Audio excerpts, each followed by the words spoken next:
Olá, Onofre Podcast no ar.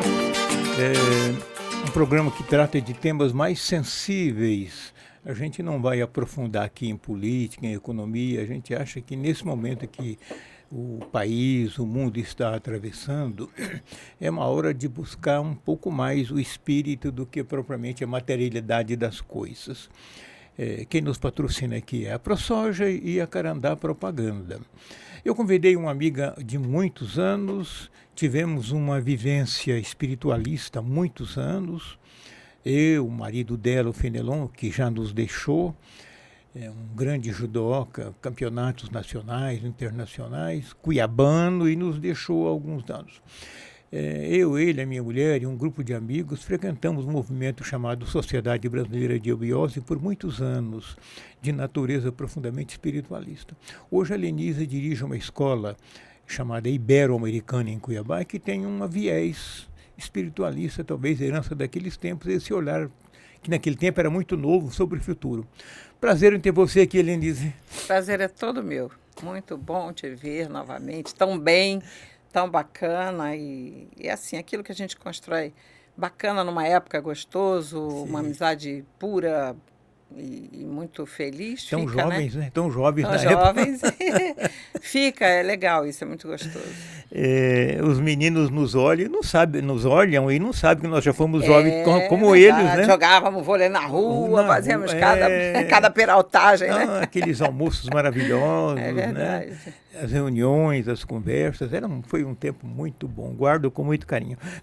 Lenise, na educação, você que teve essa visão espiritualista, mais a vivência hoje de mãe e de avó, e está na educação há quantos anos no Ibero? 35. 35, não é um dia nem é uma noite.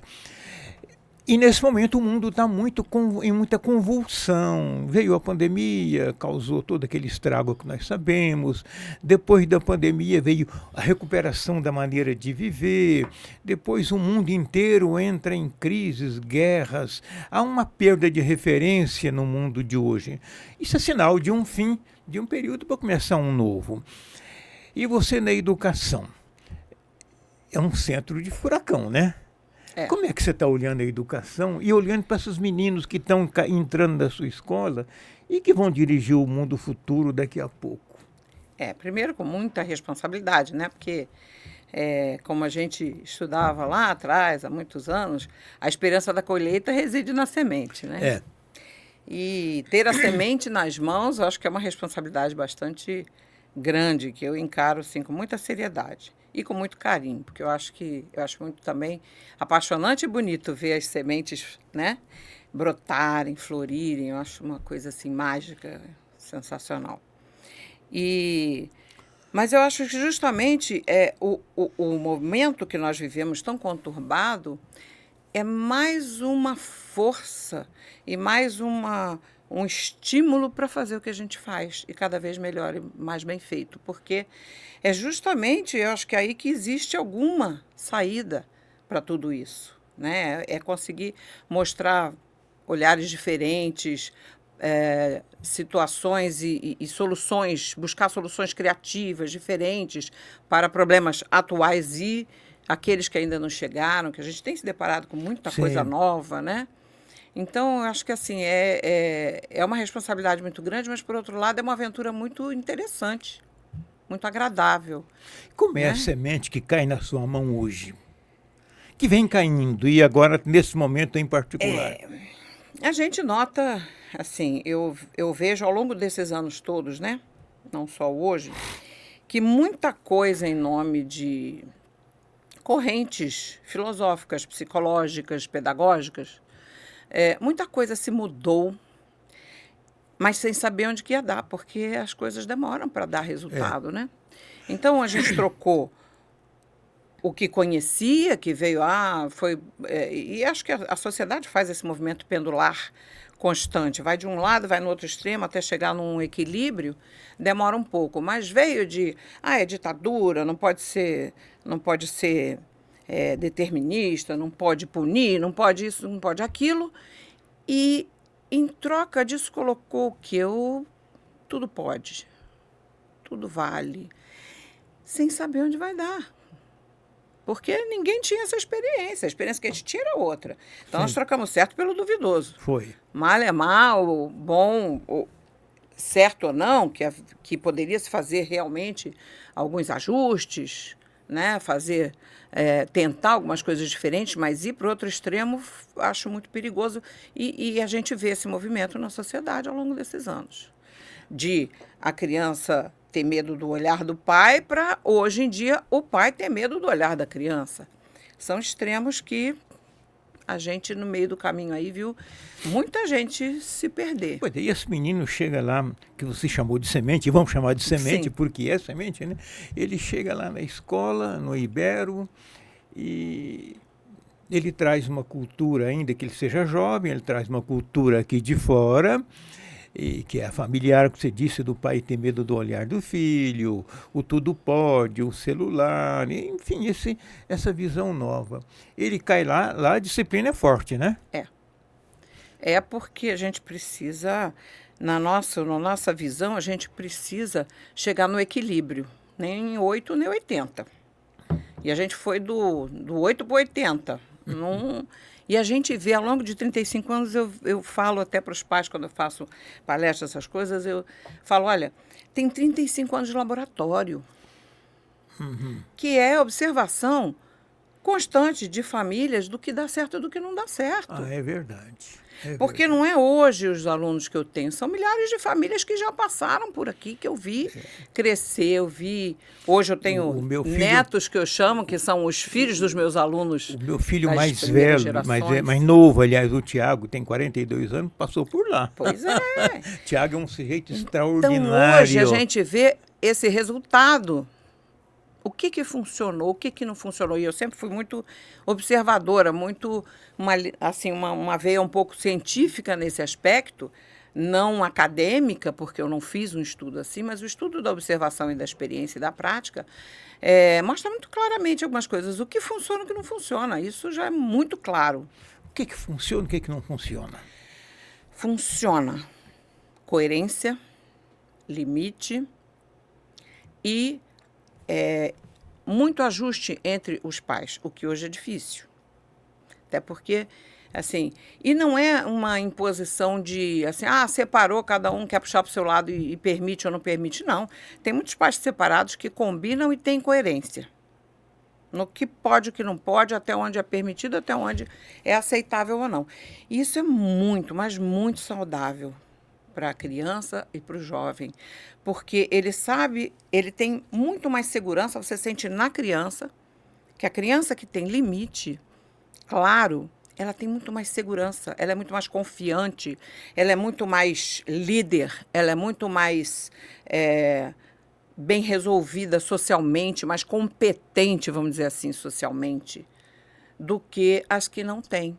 Porque as que não têm, elas vivem numa areia movediça. Elas não sabem se isso aqui pode ou não pode. Isso aqui a mamãe deixa, mas o papai não deixa, mas a professora não deixa ou deixa. E eles não sabem o que pode e o que não pode, o que é certo e o que não é. É porque a criança não tem a obrigação Não de tem saber. como saber. Isso não é problema Isso dela. quem tinha que dar, né, são Sim. as autoridades, que são os pais. Mas hoje, você falar que os pais são autoridade já é um problema. Já é um problema. E os pais abriram mão de ser autoridade, não abriram? Pois é, mas em lugar de quê? Esse é o problema. Que as pessoas não param para pensar o seguinte, eu não quero ser autoritário, mas em lugar de quê? Hoje a própria psicologia já deu uma guinada e está dando uma guinada toda na direção de dizer o que antigamente, não, você tem que ouvir, você tem que conversar, você tem que ser amigo do seu filho. Hoje a psicologia já diz, não, amigo eles têm um monte, pai e mãe só tem um, você tem que exercer o papel de pai e mãe. Não dá para ser amigo. Teve um tempo aí que você tinha que ser amiguinho dos filhos. Foi um fracasso. Um fracasso. Por quê? Quem vai ser a autoridade? Eu sempre fui pai de autoridade. Pois é. Nunca, dá certo. Não precisei não tem bater, nenhum. não precisei brigar, mas de vez em quando tinha que puxar, que vem cá, vinha. Então, estabeleceu Todos nós limites. passamos por essa educação e todos aqui nem lembro. Eu só lembro que meu pai, quando falava, água parou, mas assim, nem lembro das vezes que fui punido ou não, castigo ou não. O importante é que era muito claro o que podia e o que não podia. E a era gente muito claro sabia, até onde ir. sem querer puxar saco para a geração, mas a gente sabia que tinha que respeitar um determinado limite. Sim. E isso é muito saudável porque a criança, e eu vejo nesses 35 anos, esses resultados que eu vou medindo e vendo assim, quem hoje a mãe fala assim, isso aqui não, mas o pai fala pode. Vamos dizer que eles sejam separados ou não, porque isso pouco importa. Mas eles não têm uma coerência, eles não pararam para resolver que pontos que vão ser inegociáveis. O que fica para a criança? Bom, não existe um certo e um errado, existe o que me convém. Por quê? Minha mãe acha que é certo, meu pai acha que é errado, então... Eu decido. Eu vou ficar com quem me interessa, com quem for mais conveniente agora. Pode ser que daqui a pouco seja o oposto, meu pai vai ser mais conveniente que a minha mãe, eu fico com ele. O que isso vai na cabeça da pessoa? Bom, eu vou fazer na vida o que me for conveniente. Mas só que a vida... A vida não é assim, tem autoridades né? e tem limites que ela vai impor e não vai impor com amor. Aí é que é o problema. Aí quando um jovem leva um não de uma garota que ele queria, ele não consegue lidar com essa frustração. Ele pensa em se matar, ele pensa isso, aquilo. Vira uma... Por quê? Porque ele não consegue lidar com esse não, porque ele sempre se saiu do não. Porque aqui era não, mas ali era sim. Ele sempre achava o sim. E na hora que a vida não der o sim de jeito nenhum, como é que faz? Ele não está preparado. A vida não tem Aí ou vai para droga, ou pensa numa coisa mais radical. O volume de suicídios está sendo muito alto. Muito maior do que nunca teve. Lenise, em 2004, um dos meus filhos, Marcelo, morreu num acidente. Aí nós fundamos um grupo, uma senhora, Nara Nardez, que tinha um filho que morreu também na mesma época, começou a reunir mães para dividir o sofrimento. Aí a Carmen, minha mulher, foi, e em seguida eu fui e virou um movimento chamado Evangelho das Mães, que reúne famílias que perderam um filho uma vez ao mês, e cada semana estão chegando mais e mais pais e mães, mais as mães. E lá atrás, em 2004, quando o Marcelo morreu, de vez em quando aparecia um suicídio. Agora não. Agora, quase meio a meio das mortes de jovens é suicídio. Talvez seja consequência dessa falta de adaptação por conta de uma origem mal cuidada, maltratada? Eu acredito que sim, porque a gente vê no nosso dia a dia isso muito claro. A gente quando faz, eu brinco até quando... É uma brincadeirinha interna, né? Mas, assim, quando a gente faz conselho de classe, você vai chamando o nome do aluno e vendo, assim, olha, esse aqui precisava melhorar isso ou aquilo, esse precisava... E tem sempre aquele que a gente fala e os professores falam assim, esse eu queria para ser meu genro. Esse eu queria para... Que é aquele que é perfeitinho, que é tudo de bom, que é tudo não sei o quê. Eu sempre lembro, olha, mas pode observar, vocês que vão na reunião, que falam com os pais. É filho de mãe louca. Porque hoje em dia... quem é brava é louca. Sim. Né? Então eu brinco assim, que é óbvio que não é louca, eu admiro, mas esses que... eu queria essa para minha nora, eu queria esse para... É filho de mãe louca. Eu brinco com eles, fora da regra, mas é né? verdade. É verdade porque são pais exigentes. Os filhos se dão bem com os colegas, se dão bem com os professores, se dão bem com todo mundo. É aquele que ele é bom de bola, ele é bom na escola, ele é bom de tudo. Por quê? Porque ele é exigido. E é muito claro o chão que ele pisa. Você tem que dar resultado. Você só faz isso na vida. Você está numa escola boa, que eu pago, para ter resultado, sim. E pode cobrar, né? E cobra. A sua teoria é, tem que cobrar. Tem que cobrar. A gente vê, não é nem uma teoria, é a minha experiência. É o que eu vejo que funciona. Porque eu sempre fui exigente, você sabe disso também. Sei. Mas não é só a minha experiência como mãe ou como vó. É a experiência, assim, de um laboratório do que funciona, do que não funciona. E não há dúvida. A exigência com coerência, óbvio. Sim. Exigência, não é maluquice, né? Sim. E tem gente que é desequilibrada, é outra coisa. Desconta suas coisas mal resolvidas numa criança, ou coisas desse tipo. Não é isso. É limite com carinho, é limite com amor, mas exigente, sim. Por que não? É aquele velho que a gente vivia e que a gente fez com os nossos filhos. Você está no meu teto, você vai chegar e vai me dar satisfação? Sim, senhor. Sim. Vai. E qual o problema? A hora que você for dono do seu nariz pagar suas contas, você resolve. Sim. Lenise, e como é a disciplina lá? Porque chega um aluno, você recebe no começo do ano, quanto? 100 alunos novos? Um número... Hoje já não é assim, mas... Recebe uma quantidade grande, Sim. né? Tudo diferentes entre si. Eles chegam em que série? Normalmente a gente tem hoje em dia, a gente quase que só recebe um número bom no maternal. Porque a saída é pouca e é difícil. Entra assim, um por turma, cada 2 ou 3 turmas, então não chega a isso. Mas eu sei o que você está falando e, de qualquer forma, essa adaptação, mesmo que seja de um, que chega diferente. Não há dúvida. E aí esse é o ponto. Como adaptar alguém que vem de um sistema diferente, de uma situação totalmente diferente, né? Claro, a primeira coisa que a gente precisa fazer é entender o que a cabeça dessa criança pensa ou como ela pensa isso ou aquilo. E aos poucos, com carinho, atenção, com insistência, porque a educação não tem jeito, é chato, é repetir, muitas vezes, né? Então, você tem que repetir. Eu falo assim, falo para as minhas noras hoje, para os meus filhos, falo, olha, educação é chato mesmo.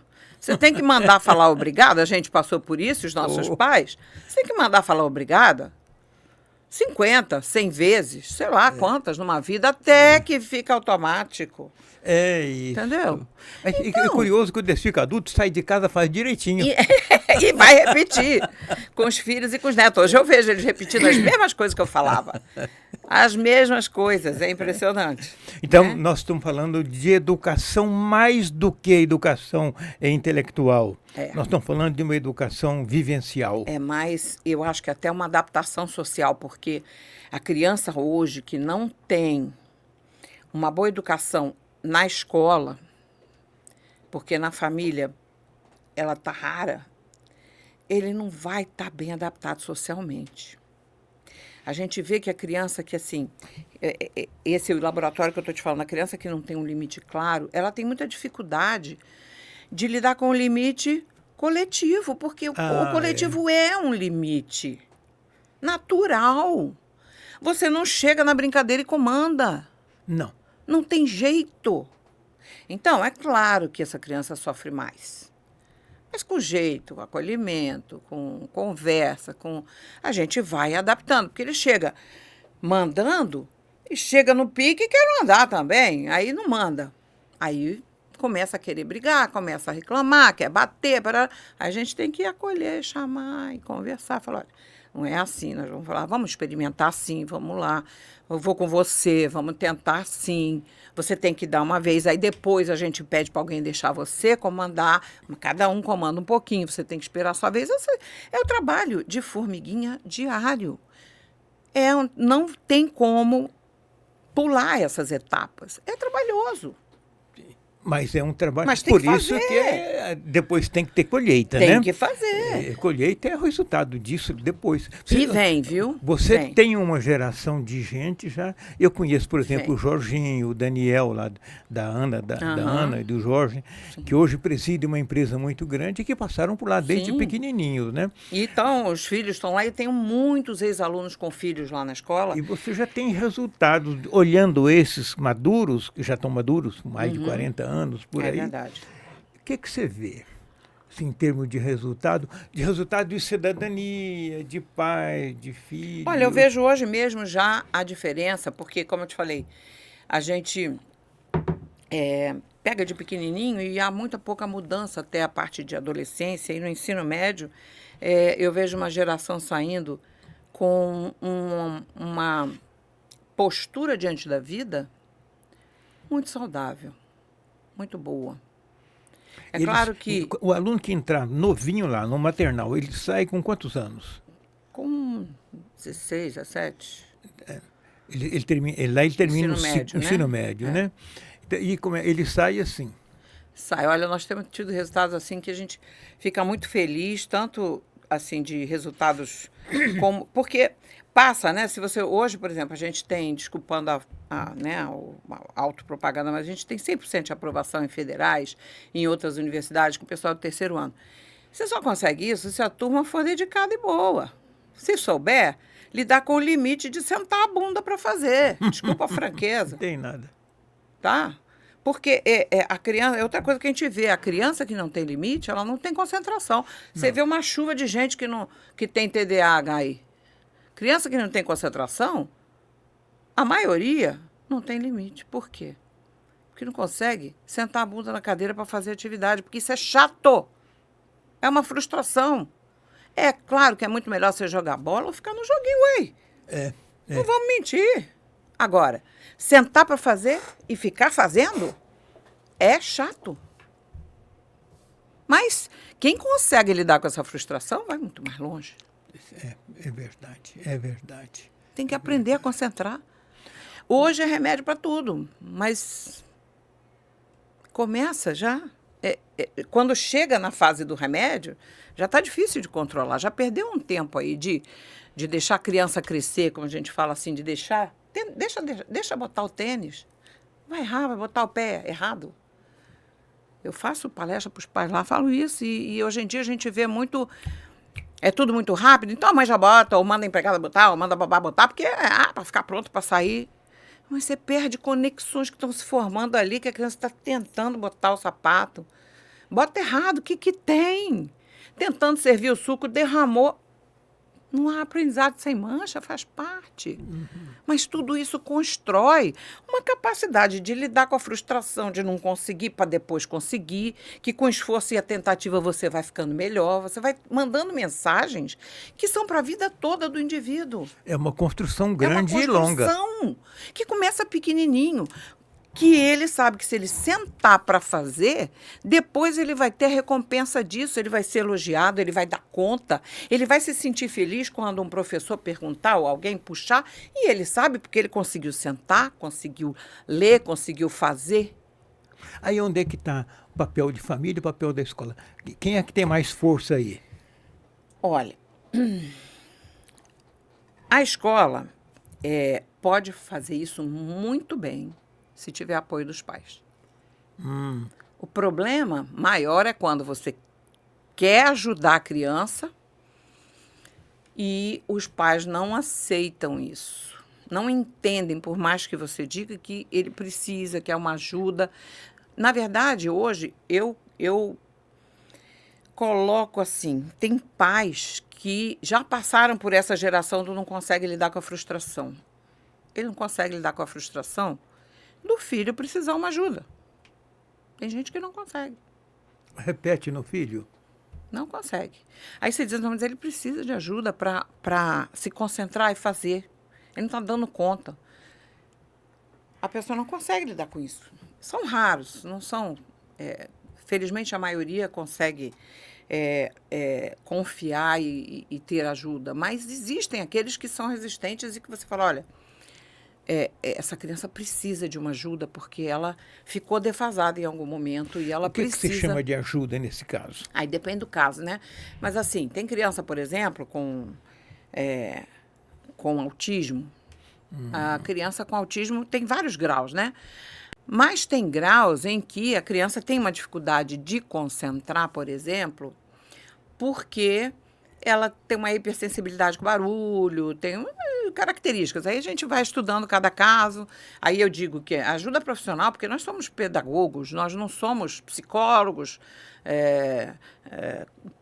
fono. A gente sabe o que cada um faz, sabe mais ou menos, mas assim, às vezes a criança precisa dessa ajuda aí, de um psicólogo, ou mesmo de um psiquiatra, se for o caso, para ajustar uma hipersensibilidade do cérebro, uma hiperatividade, para que ele consiga se equilibrar e fazer uma atividade. Então, por exemplo, já vi muita criança...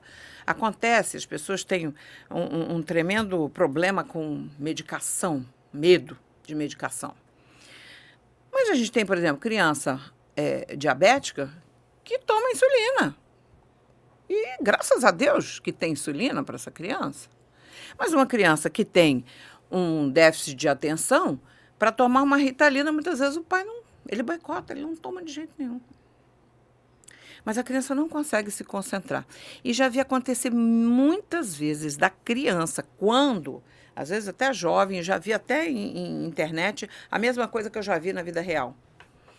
A criança, quando chega num limite, toma, por exemplo, um remédio, esse, como eu falei aí, para concentração, de, agora eu posso me aguentar. É assim que as pessoas pensam normalmente.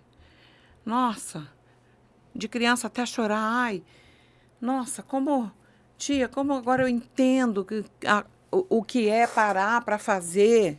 E a criança ou o jovem não abre mão, porque tem um horário que tem que tomar, eles ficam o dia inteiro na escola, ela falou, olha, está na hora. Criança lembrava, está na hora do meu remédio. Porque ela não se aguenta sem ele. Uhum.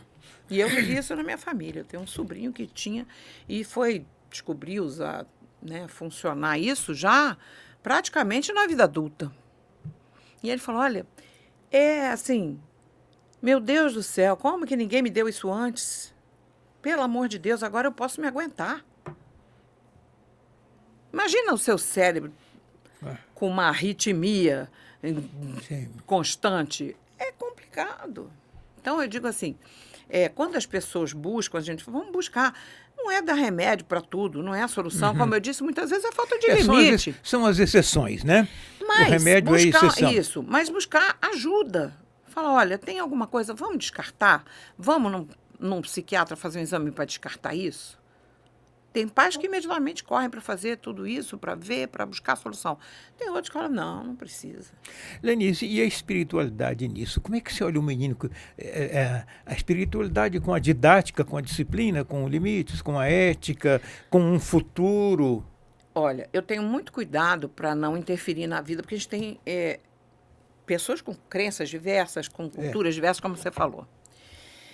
Eu acho que a espiritualidade na escola passa principalmente por nós, educadores.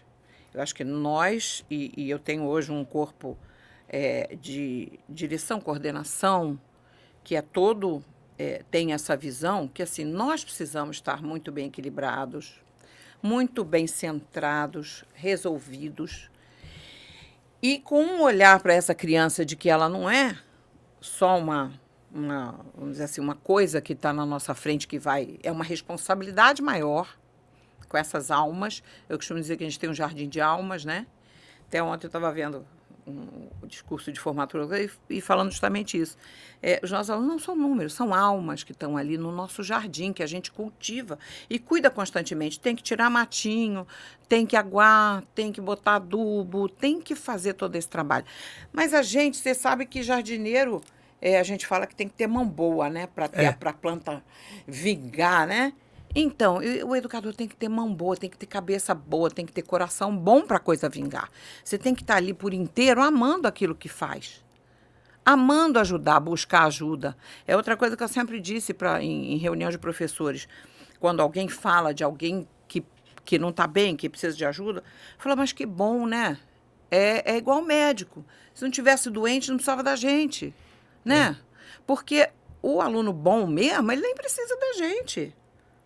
É esse que precisa da gente. É aquele que está com problema que precisa da gente. E eu acho que a espiritualidade passa muito por aí, da gente estar muito ciente da necessidade do nosso equilíbrio, do olhar humano, amoroso para o outro. O aluno capta isso. Sente. E uma coisa que eu sempre fiz questão na escola. A escola tem que ser um ambiente feliz, em que a criança esteja feliz. Eu estou sempre de olho no semblante. Eu passo sempre olhando os semblantes das crianças. Criança feliz, ela mostra no rosto. Criança que não está feliz, você já pode parar e falar, o que foi, meu bem? Vai sair alguma coisa. O que está te incomodando? Vai sair. Felizmente, a gente consegue, através desse estar bem e buscar o estar bem, ter, assim, 95% feliz. Porque eu acho que o ambiente tem que ser feliz. Onde você aprende, onde você está a maior parte do seu dia, para crescer, para construir uma personalidade, para construir um ser humano. Fica o dia todo, né? O dia todo. Tem muita convivência. Tem que estar feliz, é muito tempo. É mais tempo do que em casa. Em casa passa 8 horas dormindo, 10 horas dormindo. Então, assim, um ambiente feliz te Então, faz... a missão espiritual é sua e dos professores, né? Sim. O aluno copia isso Ele é de algum modo. Ele faz um ele Ctrl+C. usufrui, vamos dizer assim. Ele faz um Ctrl+C. Ele é influenciado, sem dúvida, porque os próprios valores e princípios de quem é espiritualista são diferentes. Porque não entra aí uma materialidade do se dar bem, do se levar vantagem a qualquer preço ou a qualquer custo. E isso passa, inclusive, pela direção, coordenação, até os professores, que a gente conversa muito e dizer o seguinte, olha, não é porque é um cliente que você não vai dizer o que está precisando dizer. Porque a nossa responsabilidade é com essa alma que está na nossa mão. Se ele precisa de ajuda, nós vamos dizer, mesmo que o pai não gosta, pula dessa altura. A gente tenta acalmar, a gente segura, mas tem que ser falado. Os pais reativos são minoria, Minoria, né? Bem minoria, graças a Deus. Mas não existe, né? Você, nesses 35 anos, você tem geração já pelo mundo afora. Dá para olhar para elas e achar, não, valeu a pena? Opa, vale muito, muito, muito. Vale muito a pena. Eu acho que, assim, se a gente botar na balança o que deu certo para o que não deu certo, eu não sei te dizer em números, mas eu tenho certeza que a balança está assim. Assim, se for então, colocar, nós estamos numa vale hora a assim, pena. a gente está numa hora, Lenise, de muita descrença, o mundo está muito confuso, mas o que não significa que está tudo perdido, é só como Eu encarar acredito isso que aí. não. Eu acredito que fazendo um bom trabalho, e esse sempre foi meu sonho, na verdade, assim, ver um dia que a nossa escola, por exemplo, fosse um exemplo, e eu sempre busquei isso, uma referência, para que, quem sabe, um maluco que nem eu, um dia, pega aí uma Secretaria de Educação e começa a multiplicar escolas assim, onde a pessoa fique o dia todo, trabalhe todos os aspectos da sua formação, artístico, cultural, esportivo, científico, Convivencial? social e com pessoas felizes, fazendo... E isso não é impossível, gente. A gente estuda e vê em vários aspectos. Aí você tem escolas, por exemplo, na Noruega, na Finlândia, que são assim. Que esse seria o meu sonho de verdade, que é uma escola maravilhosa em que o filho do lixeiro e o filho do governador vão juntos. Isso, para mim, é o verdadeiro socialismo. E, curiosamente, isso não é impossível, né? Eles fazem. Tudo bem que nós estamos, né, historicamente, muito para trás nisso, mas se a gente olhar a história deles, não faz muito tempo isso. Não. Isso não vem de... Olha, década de 70, eu gosto de história, década de 70, a Finlândia, a Suécia, a Dinamarca, a Noruega eram piores do que o Brasil. Exatamente. E lá se vão 53 anos. Exatamente. E vou te dizer uma coisa, Coreia. a Coreia do Sul, na década de 80, era um desastre. Exatamente. Então, assim, esse é o sonho. Eu acho perfeitamente possível. Como eu te disse, só precisa um louco para fazer. Lenise, em 61 eu saí de Minas para Brasília para estudar. Vou estudar num colégio chamado Elefante Branco. O apelido dele é Centro de Ensino Médio de Brasília. Ele era em horário integral. A gente tinha de manhã as matérias técnicas, física, português, biologia, química e matemática. De tarde era esporte, música, espanhol, teatro, inglês, francês. Você sabe que eu fui formatado ali. Porque numa idade de 16 anos eu descobri Platão. Eu acho que esse é o ideal. Eu descobri Mozart na música, descobri Beethoven, descobri os grandes romancistas, descobri a formação da língua portuguesa. Aí preencheu todas as lacunas que ficam entre as disciplinas técnicas. E aí dá uma uniformidade de conhecimento, assim, dá uma suavidade de viver. E você é feliz, se você lembra. Sim. É isso, eu vejo assim, quando você faz a dose certa de cada coisa, você preenche os vazios, você torna a pessoa feliz. E você vê o resultado claramente. Então a sua leitura é de que a educação é a mãe da felicidade. Eu acredito que sim. Não é porque... né? Não é Não, puxando mas a brasa para minha sardinha, mas você está eu falando com a acredito experiência de nisso. 35 anos. Eu acho. Eu acho que começar bem é o princípio de tudo. É claro que é possível você corrigir algumas coisas no futuro, Sim. mas começar tudo bem te dá uma vantagem enorme para você Lenise, acertar na eu vida. tive 4 filhos e eu tive a oportunidade de ter uma educação muito boa, toda ela pública. Esse colégio, e depois eu fui para em colégio lá em Brasília, o Elefante Branco, e fui para a UNB, que era uma universidade de excelência e com um olhar também bem espiritualista. E eu consegui passar isso para os meus 4 filhos. O resultado é ótimo. E os netos, o resultado é ótimo. Eu também posso atestar. Tenho 4 filhos, 7 netos e mais alguns chegados. É isso. Agora, o segredo é esse, é uma formação boa, é amor, é carinho, é coerência, é exigência. Família e escola. Funciona. Começa na família e a escola dá um andamento. Tem coisas que, na verdade, tem que ser na família. Mas hoje está um pouco perdido. Mas se a família se unir à escola, eu sempre piso nessa tecla que o trabalho é de equipe, tem que ser. E esses pais absorverem alguma coisa da nossa experiência quando eles não trazem, quando eles não têm firmeza ou certeza, porque é o problema de assim, não sei onde vai dar, eu não vivi isso. Eu estou fazendo uma experiência com meu filho. Eu não fui criado assim. E tem gente que bate no peito e fala, eu estou fazendo tudo diferente. Eu falo, puxa, mas você sabe onde é que vai dar? Né? Mas, enfim. Então, assim, se houver uma parceria, a gente consegue trabalhar junto e ir mostrando aonde que precisa, aqui um apertinho ali, e Sabe funciona. que no Japão, na década de 70, o Japão desponta, na década de 80, uma educação hiperautoritária. Está com um problemão. A Coreia do Sul já está com um problema, que é muito autoritária. A Eu acho que muito Finlândia... competitiva também, muito materialista na minha ótica. Muito, é assim. E já a Suécia e os países nórdicos estão descobrindo agora que se não juntar família e filho, não vira nada. Uhum. Você também pensa isso, né? Eu acho. Acho que o trabalho, não há dúvida que o trabalho em equipe, o trabalho junto é muito, mas a gente vê na prática, funciona muito melhor, mas muito. E muito mais rápido, muito mais eficaz, assim, não há dúvida quanto a isso. Denise, você tem esperança, olhando o Brasil, olhando a educação brasileira atual e olhando, a partir do seu olhar de experiência, você tem esperança em termos de, estou falando em termos de país? Olha, eu sou... alguém brincou uma vez, falou para mim que eu sou uma otimista, sou patologicamente otimista. Eu também sou. Então, assim, eu acredito. Eu acho que, mesmo num cenário tão ruim quanto a gente vive hoje, nada fica para sempre, a história mostra isso. Ah, sim, é verdade. Nada permanece. É que a gente é muito imediatista, quer as coisas rápido, né?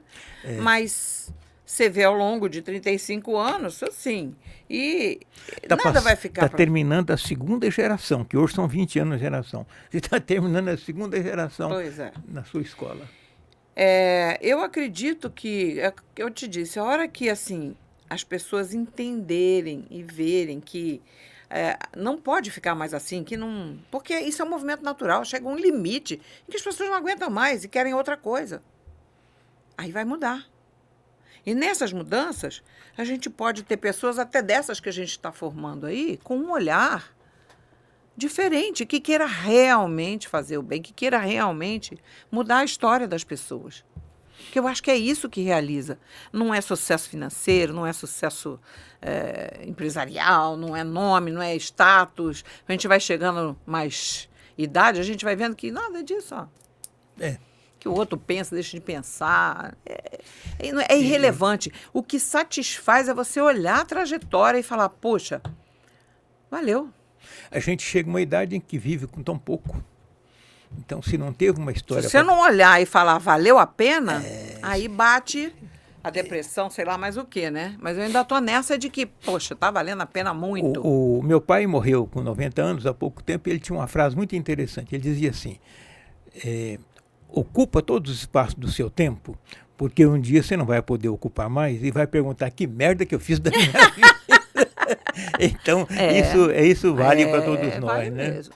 E eu acho que é isso que realiza. E eu acho que um dia vão descobrir, cada vez mais vai ficar claro que não é você ter dinheiro no caixa que vai te realizar. Porque chega uma hora que isso também não tem mais. Também não tem necessidade Não maior. tem mais esse valor todo. Não. O que vai te sustentar é a missão humana, valeu? A minha missão como ser humano nessa terra, valeu? Eu fiz alguma coisa produtiva, alguma coisa de bom? Realmente eu influenciei, eu ajudei esse jardim a ficar mais bonito? Eu acho que é por aí. Eu acho que a nossa realização tem que vir por aí. Denise, muito bom, fechou muito bem. Obrigado pela Obrigada maravilhosa a você, conversa. E pela oportunidade.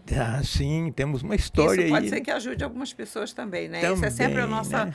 o nosso anseio. Né? Denise, eu tenho muito orgulho dos meus cabelos brancos. Não pinto, não tiro um. Porque eu sou apaixonado por ele. Porque É uma história, é a né? história e a missão, né? É a história. Denise, muito obrigado. Obrigada a você, querido. Bom estar Foi um você grande aqui. prazer esse bate-papo com você. Eu também. E eu acho que quem está nos Espero assistindo que vai gostar que muito. seja útil, Não, é sim, né? é sim. Para mais alguém. Para nós foi ótimo. Nos vemos na próxima semana. Quem nos patrocinou foi a ProSoja Mato Grosso e a Carandá Propaganda. Semana que vem voltaremos com um novo assunto, sempre de natureza mais sensível. Como foi esse bate-papo com a Denise, educação, juventude, comportamento, horizontes, cenários e felicidade. Nos vemos na próxima semana.